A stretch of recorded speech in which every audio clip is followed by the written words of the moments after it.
everybody can compete on price. You need to compete and put a package that shows value and create that rapport with a customer long term. If you do that, you'll have success.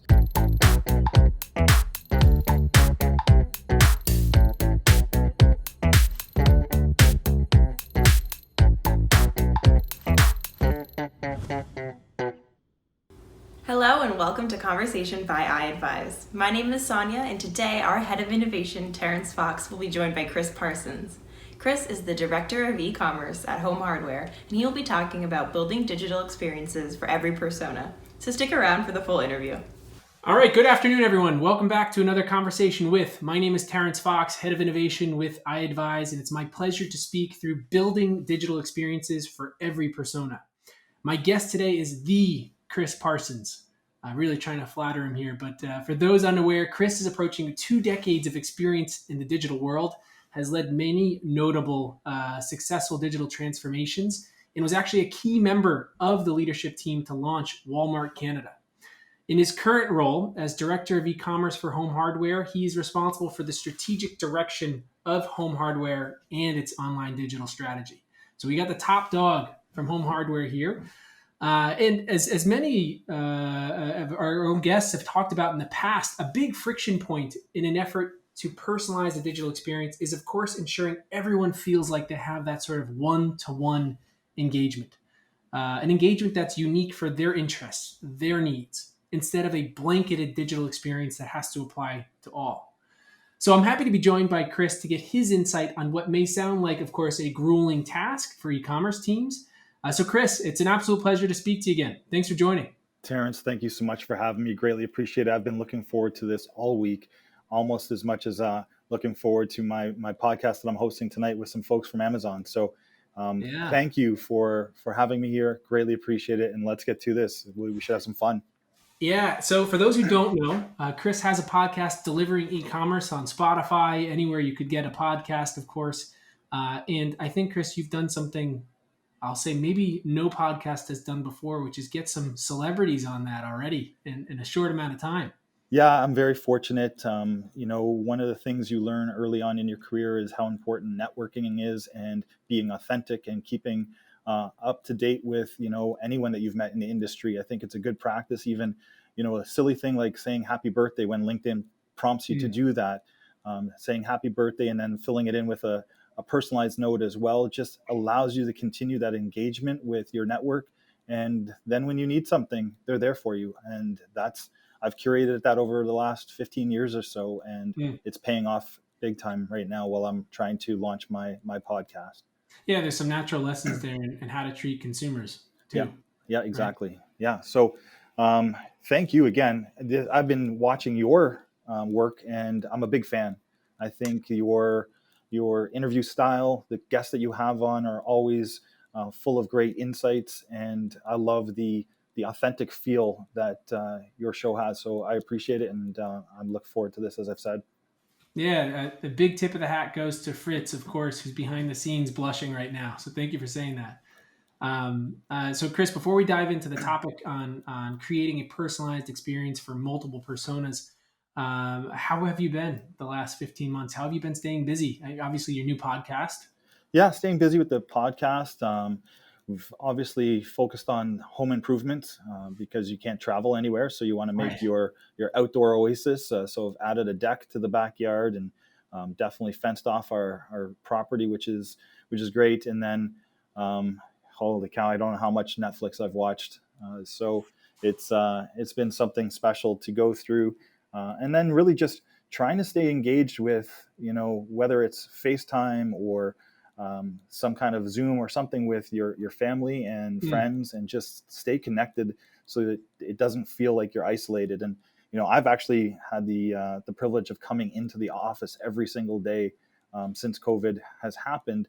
And I think not changing my routine and not deciding to stay at home has been a big benefit to my mental health, whereas other people are isolating themselves and staying in their homes. And that's daunting when you're there all day, all evening. Weekends, you maybe get out for a few hours, but that change of scenery and not changing my routine was a big benefit to sustaining myself through this. Yeah, as someone who can speak from a 10 by 8 foot size room, It can start to feel like prison, right? Yeah, You exactly. know? You might want to get that white jacket on you, right? Yeah, exactly. So, Chris, put yourself in the shoes of a consumer. Hmm. Tell us about a memorable experience you've had, either in the last 12, 15 months while we were going through the pandemic, or a lifetime. Anything that stands out. Well, I mean, from a consumer perspective, like engaging with myself or with Just your brands, companies. Yeah, a memorable customer experience. yeah. So I will jump over to my time with Newegg and launching Newegg in Canada.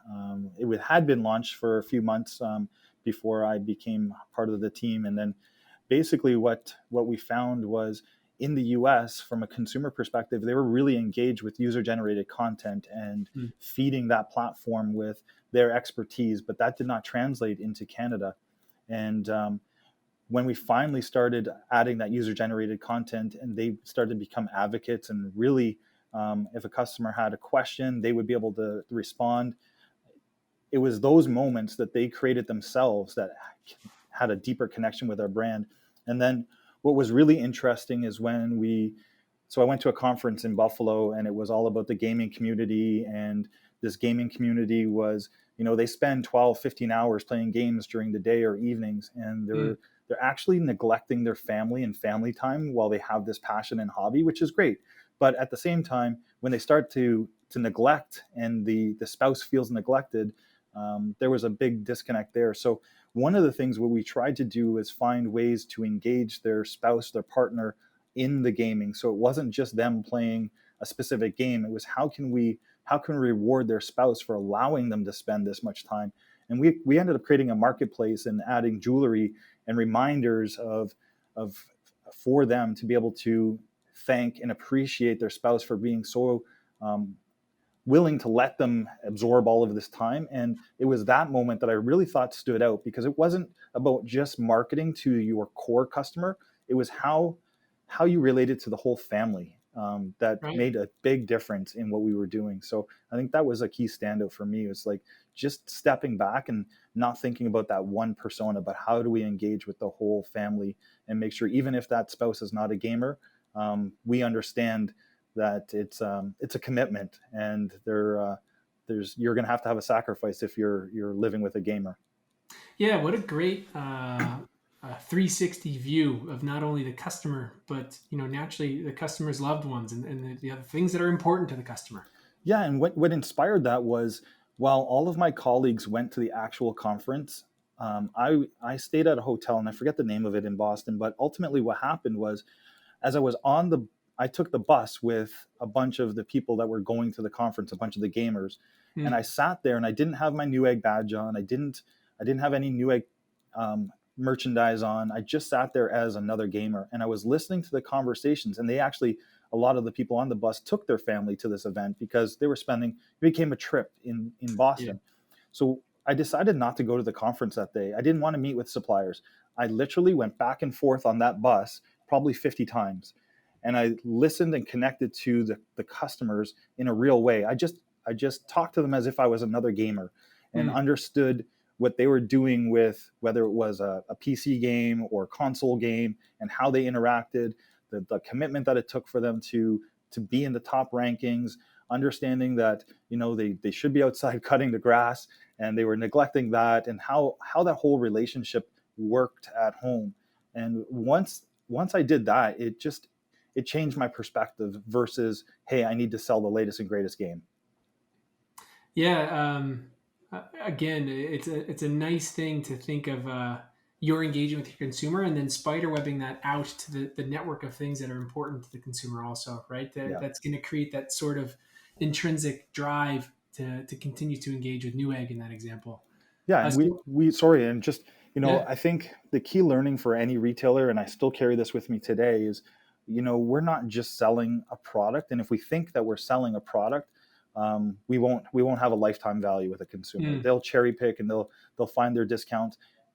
Everybody can compete on price. You need right. to compete and put a package that shows value and create that rapport with a customer long term. If you do that, you'll have success.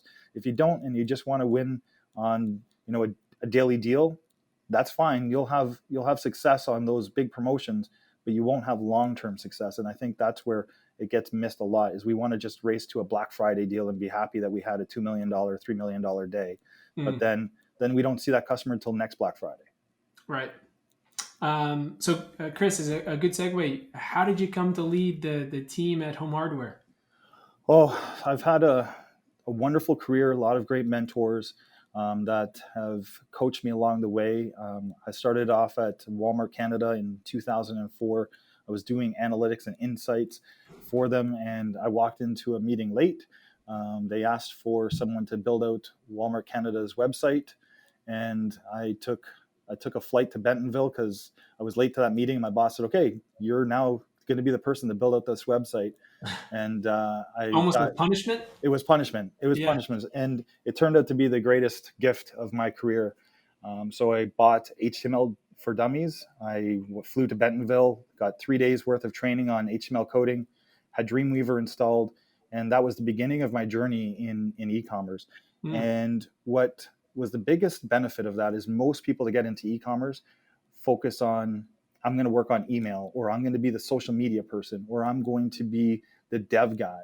I was everything. I learned about coding. I learned how to communicate with the business from a tech perspective and a business perspective. I learned about budgeting. I learned how to do paid media. So I touched all aspects of it. And that has been the biggest benefit of my career, and going from one retailer to the next was, I hate to say the word generalist, but I was a generalist. I understood every aspect of it and was able to connect the dots faster than my counterparts. So fast forward many years later, I was interviewing here. I was an iconic company that I've had on my radar for a long time. And Rob Wallace and I had a number of meetings. It was almost like speed dating with 7 different interviews to come on board. And then the company changed gears and I didn't hear anything for a year. And then out of the blue, I got a text message, "Are you still interested?" And I was absolutely. And then from that moment on, I've been here for 2 years now. And it's been the most fascinating and frustrating 2 years of my life, because I really want to grow this company and we're making great strides. But with COVID and with the growth that everybody else in Canada is experiencing, I just want to move faster. Yeah, and that's, of course, a tough time to start any position, but yet alone a position that's focused on e-commerce when e-commerce is exploding. Yeah, I mean, I've put it into perspective. I've been working here in a COVID environment longer than I have in a regular environment. Right. So everything that we've done is constantly pivoting, changing. So we had a roadmap to success. That roadmap went out the window 6 months into my job. And now it's just constantly, how do we get our DC up to speed faster? How do we, we just moving at such a great pace. And, also growing the team. At the time I had 6 people on the team, maybe 7. And now we're up to 23, closing in on 30 with our dev team. So you've got, it's like flying a plane, rebuilding that plane while you're in the air, and then training people how to fly it at the same time is what we're going through. Yeah. And obviously, I want to segue to the next question, which is something I know that you're passionate about. You mentioned frustration, but to try and change and improve, right? Yeah. And it's a hard time to do that. So, Chris, if you can, give me what you believe the state of digital buying experiences is today in terms of personalization. What's the scorecard look like? Oh, you set me up for a big one Yeah, I knew here. you were going to get heated. Yeah. So I jokingly say, and we've had this discussion where I still think I launched a website for Walmart in 2004, 2005-ish, and the overall structure of e-commerce has not changed since that time. And how ridiculous does that sound, right? Like, look at a car and how often it reinvents itself, or look how any technology and how fast we're growing, but yet the standard functionality of a website and how we all go to market and how we have many different personas. I think we have 5 or 6 personas that we're trying to speak to in our business, and we all have them come through the same front door. It makes no sense to me. And every retailer is doing it. And I mean, I guess that's a good thing because it will allow me to be innovative and change that. And I know a lot of people are disagreeing with me right now, saying, well, we have personalization and we can put up containers that really understand you. And yes, to a certain degree, that does change the front end experience, but we've got to be better than this. Like if I'm in our case, if I have a pro customer, should that pro come right to homehardware.ca and see all the same messaging and navigation? No, they shouldn't. We should curate a different experience for that customer. And do they even want to come to our website? Is there Right. not another way to, a pro may be more engaged at our store level because they need to get those items to a job site at 6 o'clock in the morning. How do we create a omni-channel or digital experience at store level that's easier for them to check out, repeat purchases? So I get passionate about this conversation because what I find that what I did in 2004 is still relevant today, and that doesn't make sense. And I Yeah. get there's a lot of principles that should remain the same for sure, but Right. that overall site experience, I think in this industry with how fast things are changing, we should have found a better way by now. And if there's a supplier out there that has a better way, let's talk. Right. Yeah. Good. Good. A good plug there. So, in doing this, right, you've been doing it since 2004. Mm-hmm. Obviously, it's not a quick fix, right? It isn't something you could just plug in one day and make the changes you're looking to make.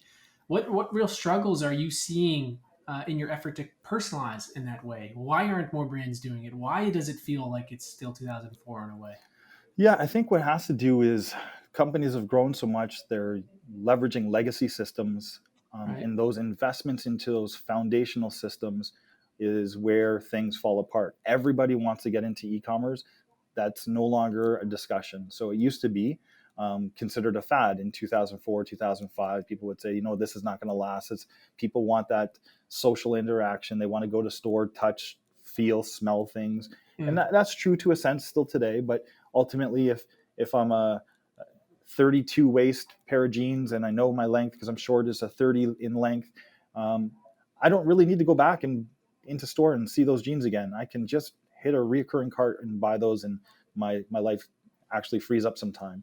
Mm. But overall, where I think we're struggling is on connecting the dots from a foundational perspective. We want to launch e-commerce and we want to launch something like ship to home, but we're not taking a step back saying, okay, foundationally, do we have the content right? Do we have the descriptions? Do we have the attributes? Do we have images, 360 images, the video quality that needs to go with it? All of that needs to come first Mm. before the commerce aspect of a site. And we all have to find a way to balance that out, because otherwise we'll be waiting 2 or 3 years before we launch an e-commerce platform. But it does have to be a parallel roadmap of when those improvements are happening. And then that's when I think you'll start to see true growth on your e-commerce platform. Make sure those foundations are right. And I talk about something anytime I go on stage and speak. It's called the 3 C's. It's content, community, and commerce. And I still believe, and foundationally, you have to get the content right first before you'll have the success. Mm. And I mean, I'll dive into that topic deeper another day. Chris, I know we've talked about this in the past, and to summarize much of what, or to overgeneralize what home hardware prides itself in being is, Mm-hmm. I know you folks like to be seen as the local helpful hardware store, right? Yeah. In Canada. So, how does this actual local shopping factor into your personalization strategy with that in mind? I'm sure e-commerce might be quite a bit different than that feel. How does it all work together? Yeah, I think really that core concept of the store visit is exactly what I want to replicate online. So Mm. when our customers, we're a store of the community. We're in every small town across the country pretty much. And when you walk into one of our locations, you probably know the store staff by name. They certainly know you by name. They know your last project. They know that your toilet just broke 2 weeks ago, and they're going to follow up and say, "Hey, did everything we suggest worked out?" Or in COVID, everybody is repainting their home and they're now making suggestions of decor that's going to go with the paint that you chose a few weeks ago. That's the type of understanding of our consumers our stores do, and you don't get that in most retailers. But our dealers are fantastic with just being a part of the community, whether they're sponsoring hockey games or teams, sponsoring local events. They integrate themselves so well into that. So you're not in e-commerce, you're not just a screen, you're not just a transactional portal. Mm. And from an online perspective, we need to take elements of that. And it comes back to my experience at Future Shop. Future Shop is Best Buy. here in Canada. Well, was, and Best Buy now has rebranded them all. But when I started out there, they taught us something called GUEST, and it's greet, understand, educate, secure, and thank. That was your sales track. If you did those things right, you gained a rapport with your consumer. And online doesn't do that. We may put a cookie on you, we may track your shopping experience, but we're not creating any rapport, understanding. So an example I would like to get to, when a customer comes to the website and they're looking for, I don't know, let's say a TV. How are we understanding who's going to be using that? Do they need picture in picture because their spouse is watching something and I just really need to watch the baseball game up in the top corner? I really don't need to listen to it. It's not that exciting, but I want to keep tabs on it. If we just were able to ask 5-6 basic questions and understand our consumer in that shopping journey, we would have less returns. We'd have a more satisfied customer. And a lot of times customers come in looking for a specific item on the site because they saw it advertised or on a flyer. But that doesn't mean that that's the best item for them. So how do we help a customer when they get to the site that they're inspired for a specific product to make sure they're getting the right product? And I think that's when we'll have some real success too, is when we can take that element of the store conversation and dialogue and dial that up on our websites. And I know you guys are doing some really innovative things down that path. So I'm probably preaching to the choir with that last 5 minutes.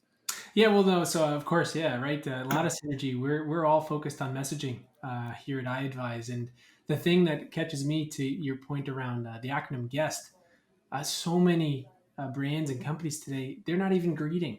Right. The website acts as kind of like a digital brochure, and that's obviously an important part. It's the first part of what you've shared. You need to do to have a rapport with customers, right? Yeah, absolutely. So you did mention, Chris, and I'm going to make you kind of go into greater detail on your actual vision for someone as a pro consumer versus a regular consumer hitting your site. How do you actually see, and what is your vision for addressing all of these varied personas digitally?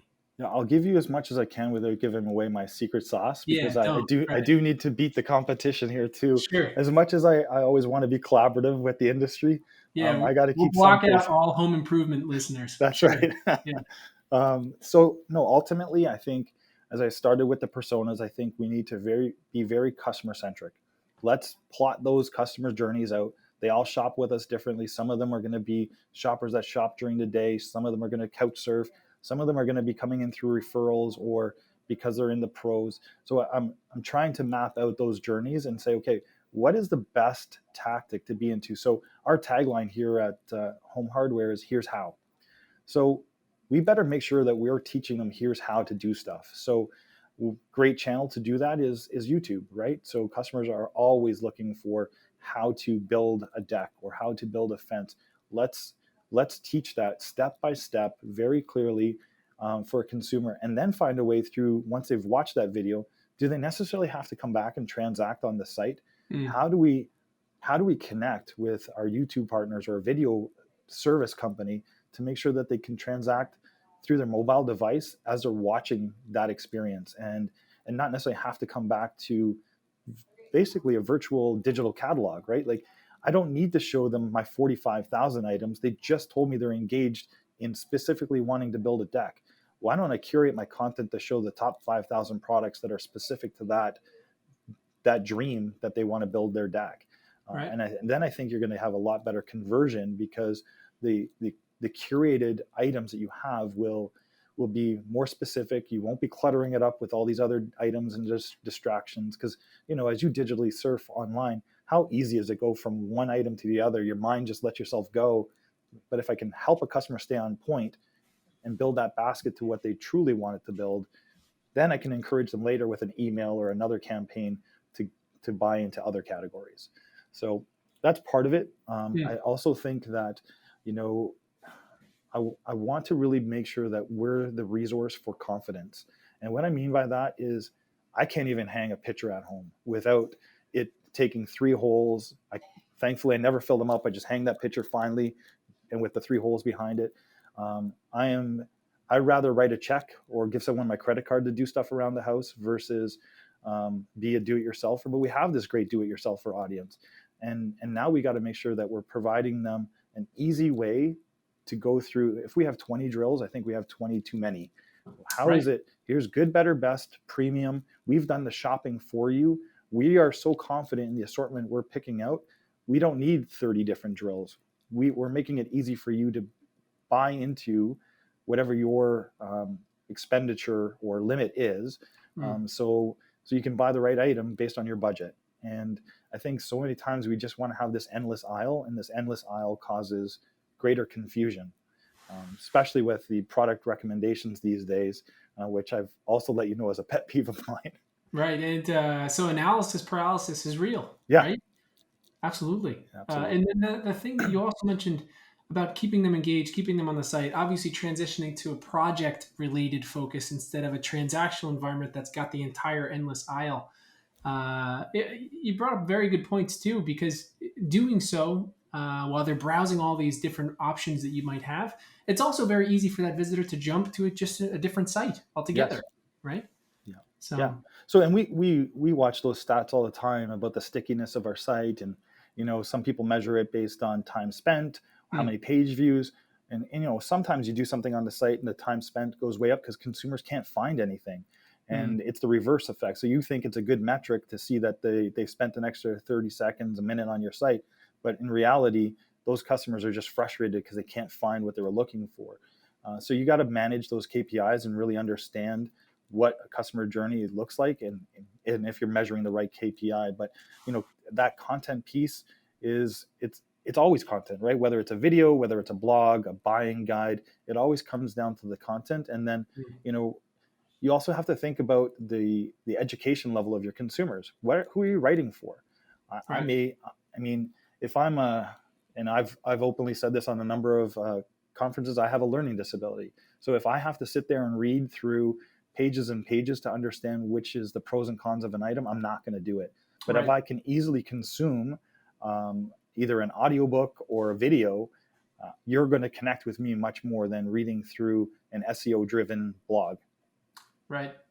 We had Lucille DeHart, who was formerly with Bed Bath & Beyond, join us a few weeks back, and she stated very much in line with your comments, don't put the burden on the consumer, Right. right? So yeah, definitely.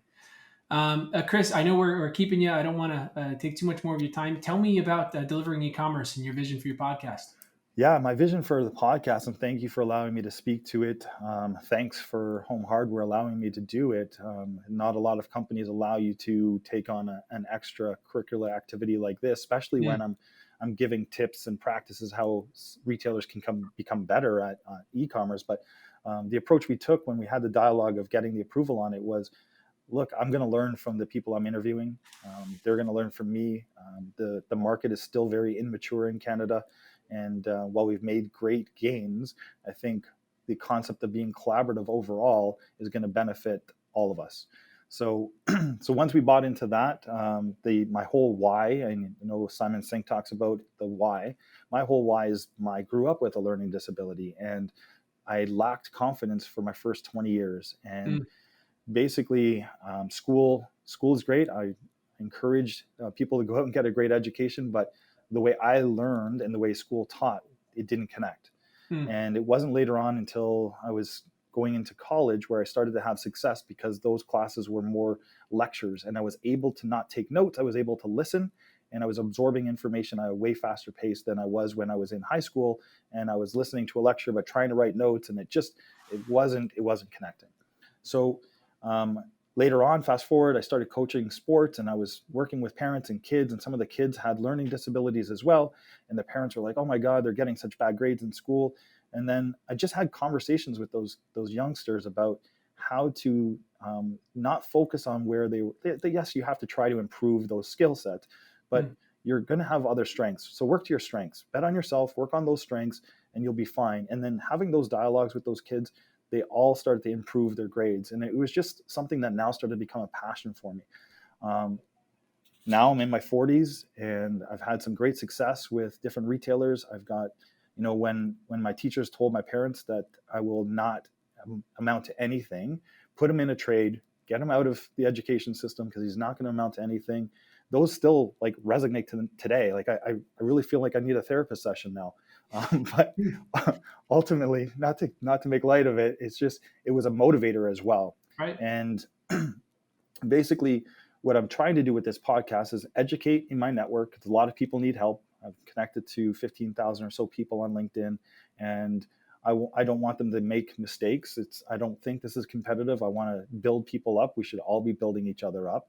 And then I want to take if I'm lucky enough to get revenue and sponsorships from it, I want to take that and donate to kids with learning disabilities and help them at a young age not to go through the same struggles. And I make it sound like a real struggle. My life has been pretty privileged. But at the same time, I don't want them to go and lack confidence into their 20s because of a school system that, is right for the majority, but it's not right for all of them. Right. Absolutely. Well, Chris, thank you so much for joining. Again, it was an absolute pleasure. Glad we'll be able to say that we talked to Chris Parsons when this was just starting out. I know you're only about 2 months into your podcast, I think. Yeah, just over a month now. Yeah. Oh, yeah, just over a month. But it was an absolute pleasure. Thank you so much for your time. Oh, thank you. I really appreciate it again. And I'm going to have to get you on my podcast soon. Yeah. There's a lot of stuff that I would love to ask you, and we haven't had the time today to dive into those. So thank you for the opportunity. Yeah, absolutely. And we'll drag Fritz out of the shadows and get him in the spotlight too, which is always something I like to do. Yeah, I look forward to that, Fritz. Well, thank you so much, Chris. Again, everyone, thank you for tuning in. Again, we had Chris Parsons here, the head of e-commerce for Home Hardware Canada, a large major home improvement branch up in Canada, tackling how to create personalized experiences for every persona. Again, Chris, an absolute pleasure to have you here. Thank you all for tuning in. A special thank you to Chris for being a part of this discussion. We truly understand the value of creating a digital experience that mimics that of in-store shopping. For more information, head to conversation.iadvise.com and check out Conversation on your favorite social channels. We'll see you next time. Thanks for watching. Bye!